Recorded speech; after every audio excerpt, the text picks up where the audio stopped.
انسان کی ترقی کا دار و مدار اس کی سوچ کی وسعت پر ہے۔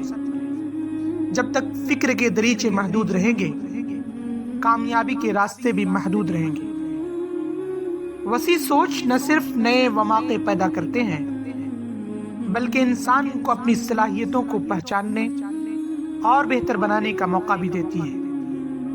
خالی وقت کو ضائع کرنے کے بجائے اگر اسے غور و فکر، خود احتسابی اور منصوبہ بندی میں صرف کیا جائے تو زندگی میں ایک واضح سمت اور مقصد پیدا ہوتا ہے۔ یہ سوچنا کہ ہمیں کیا کرنا ہے، کس میدان میں آگے بڑھنا ہے اور اپنی صلاحیتوں کو کیسے نکھارنا ہے، در حقیقت ایک دانشمندانہ طرز عمل ہے جو کامیابی کی راہ ہموار کرتا ہے۔ نہیں ہے نا امید اقبال اپنے کشت ویراں سے، ذرا نم ہو تو یہ مٹی بہت زرخیز ہے ساقی۔ لہٰذا اپنی سوچ کو وسعت دیں، خود کو بہتر بنانے کی جستجو کریں اور مستقبل کے لیے مؤثر منصوبہ